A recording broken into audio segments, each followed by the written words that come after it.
Hi everybody, it's Heather. My dog just barks right when I start recording. Come here, Angel. And I'm on like day 4 of no grains, and so I do still have acne, obviously. But a couple of things have already happened. Number one, the first day I had this giant like cyst on the side of my nose that just disappeared into my face and it's gone. It would have normally turned into a horrible red acne cyst, kind of like that one, and but it didn't. It went away. And then I usually suffer from itching, like just they call it pruritus, and they'll probably give you steroids if you go to a doctor, which is insane when you should be asking for food allergy testing or specifically gluten sensitivities, like suggested on glutenfreesociety.org, or you could just avoid gluten entirely. But anyway, that was gone, except I experienced it like once a day, and I realized that I was taking this Barlean's brand Essential Woman Omega Swirl, which had evening primrose and flax. Well, they added xanthan gum. So xanthan gum is made from corn, and I'm allergic to corn, and so I didn't have any yesterday or today, and voila, no pruritus. And it's just like a generalized, like you just find yourself like going like this, and you'll see me in my other videos doing that a lot.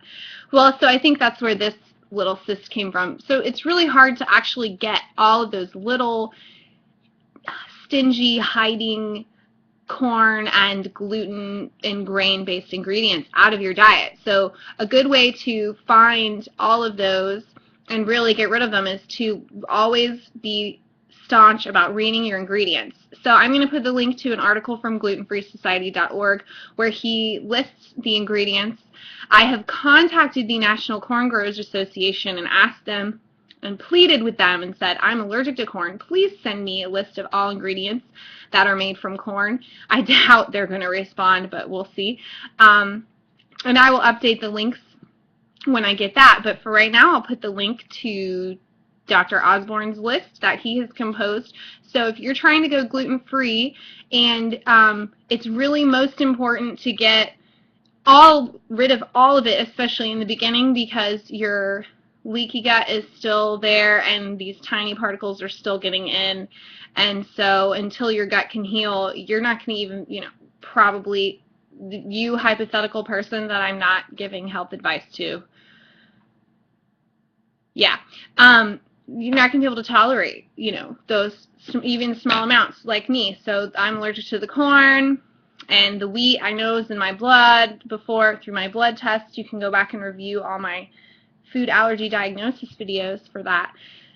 So xanthan gum is a problem. I used to have a big bag of it in my house until I realized from watching how stuff is made with my son on Netflix that it is made from corn, and what they do is bacteria feed on corn and they defecate, and that is xanthan gum. So it is corn-eating bacteria feces.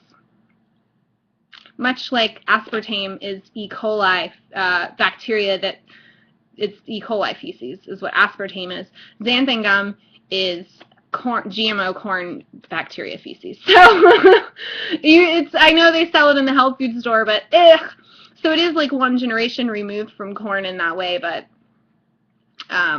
if we have GMO factories and pesticide factories in our guts, like certain research studies have shown, from bacteria eating the GMOs that we eat, and then those bacteria take on those genes and start making more pesticides, then who's to say that the bacteria feeding on the GMO corn that are making the xanthan gum aren't just remanufacturing the pesticides that are in that GMO Roundup Ready corn, or the glyphosate Roundup that's actually been sprayed on the corn that they're eating. So, I mean, just keep all that in mind.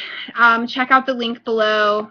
So I'm doing really well, other than my little slip-up. But that's really the only hidden thing I had in my house. And I had a wonderful meal today that was so delicious. I went and got a gyro without the pita, and instead of the pita, I just got some falafel, and it's fried, and I was just like, yes. because I'm not going to torture myself and eat no fried this and no gluten and no that. But falafel is beans, and you know, they tasted a lot like hush puppies, and I asked them about 3 times, are you sure this doesn't have corn in it? And they checked the ingredients, and it's just beans and herbs and spices, especially this restaurant because it was local. It's called the Blue Fig. And so yeah, and I had lettuce and tomato and falafel and homemade hummus, and I'm sure the gyro meat had preservatives in it, but you know, I'm doing the best I can, and I hope that you are too. So good luck to you if you're going grain-free. I'm hoping also that I'll lose this little tiny belly pooch that I have. I don't have a problem with my weight, but I do have a little tiny belly pooch, and I can do more sit-ups than my husband, so I know it's not an issue of abdominal strength. You know, it's that gluten getting in there, messing with my blood sugar. I know that, and just causing fat deposits on my abdominal area. So have a wonderful day, and good luck going gluten-free, truly gluten-free. And if you don't know what I mean when I say that, then go to glutenfreesociety.org and learn about how all grains have glutens. Or you can check out my playlist, Truly Gluten-Free or True Gluten-Free. And good luck to you, and may you have increased health. And yeah, bye-bye.